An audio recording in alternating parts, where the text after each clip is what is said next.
The very first times I received online abuse, I sometimes reached out to the person and said, well, why are you talking like that?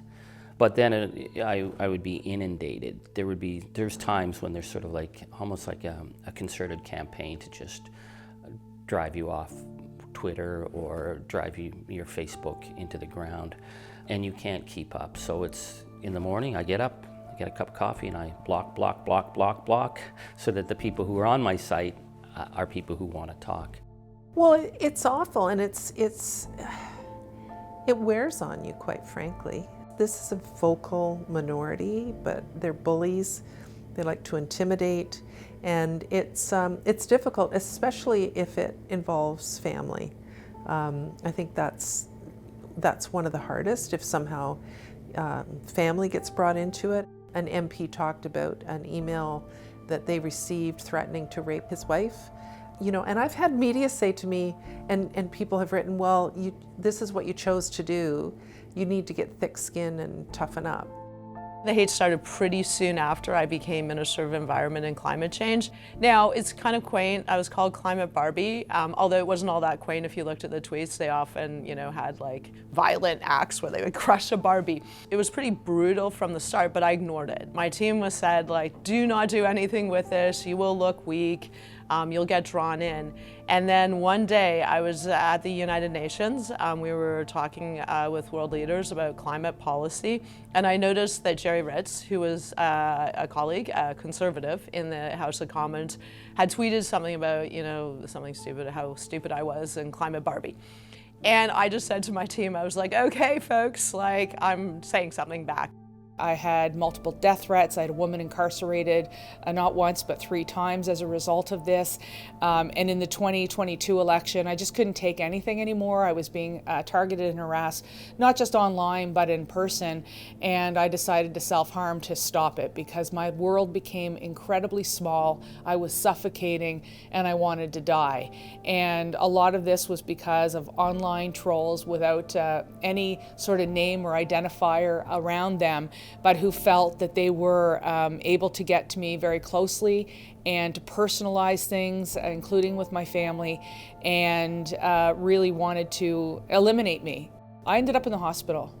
When I started to get the first death threats online, I was really shocked, and I was shocked that there seemed to be so little I could do about it. When people are saying, you're being hunted, you're never going to see it coming, tell your family to arrange a funeral. Well, is that just an idiot in their mom's basement, or is that someone who actually is going to do it? And I think the bigger area of concern that I have is that it's not threat A or person B that is going to actually follow through to the result. It's when you create an atmosphere where threat is seen as normal, that someone else will act, and that when you demonize public officials to such a level that it's not just the swears and the hate, but the actual threats, it will trigger someone who's probably unstable to do something. And it's not just members of parliament. I'm talking to municipal councillors who are facing this in small towns. I'm talking to provincial MLAs. That's every day for some politicians, including me, feeling like there's no allies, there's no light, there's no support.